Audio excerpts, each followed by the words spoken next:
पुराणे मन्त्रे वा स्तुतिनटनहास्येष्व चतुरः कथं राज्ञां प्रीतिः भवति मयि कोऽहं पशुपते पशुं मां सर्वज्ञ प्रथितकृपया पालय विभो घटो वा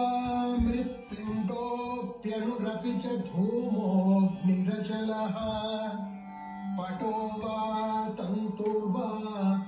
परिहरति किं घोरशमनम् वृथा कण्ठक्षोभम् वहसि तरसा तर्कवचसा पदाम्भोजं शम्भोः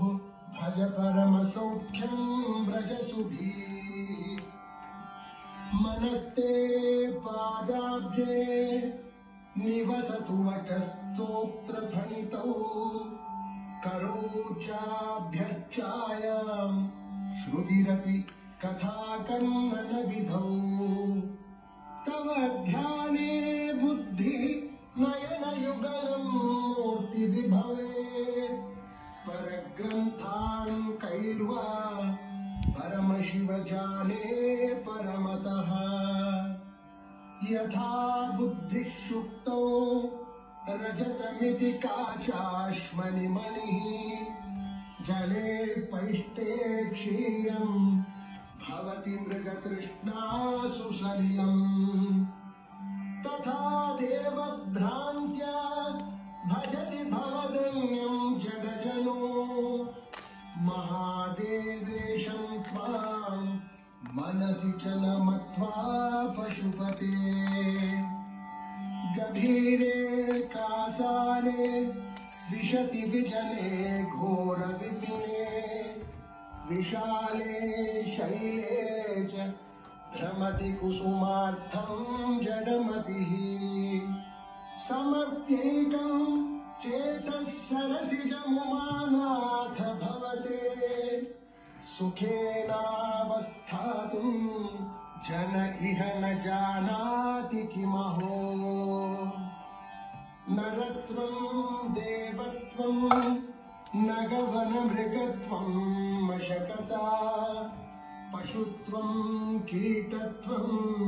भवतु विहगत्वादिजननम्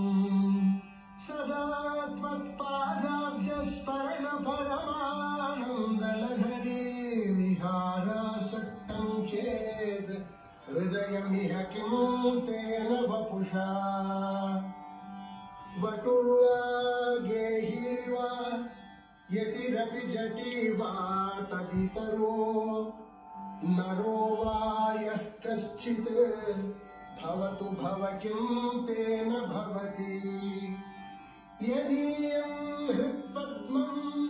यदि भवदधीनं पशुपते तदीयस्त्वं शम्भो भवसि भवभारं च वहसि गुहायां गेहे वा बहिरपि वने वा त्रिशिखरे जले वा वह्नौ वा वसतु वसतेः किं वद फलम् सदा यस्यैवान्तःकरणमपि शम्भो तव पदे स्थितं चेद्योगोऽसौ स च परमयोगी स च सुखी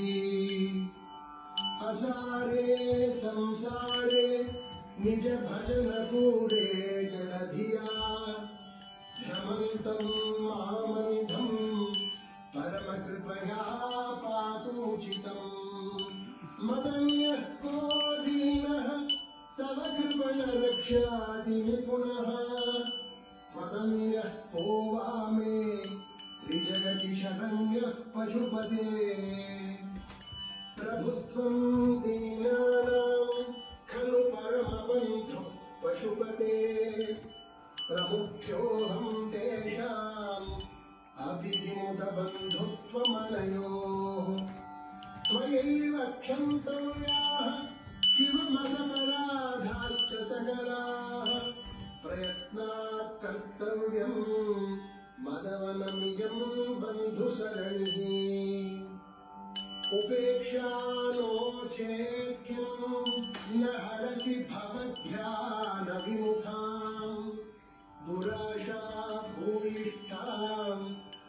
धीतिमशक्तो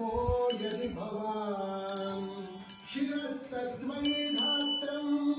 नन खलु सुवृत्तम् पशुपते कथं वा निर्यत्नम् करनखमुखेनैव लुलितम् विरिञ्चिद्दीर्घायुः भवतु भवता तत्परशिरश्चतुर्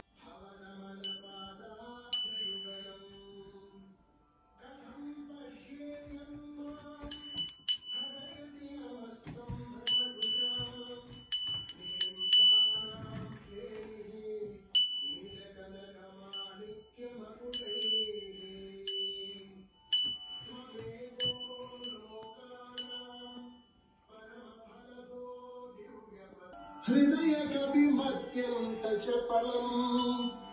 दृढम् भक्त्या बद्ध्वा शिव भवदधीनम् कुरु विभो धृतिस्तम्भाधाराम् दृढगुणनिबद्धाम् सगमनाम् विचित्राम् पद्माढ्याम् प्रतिदिवस सन्मार्गघटिताम् स्मरारे स्फुटपटकुटीम् प्राप्य विशदाम् जय स्वामी शक्त्या सह शिवगणैः सेवित विभो।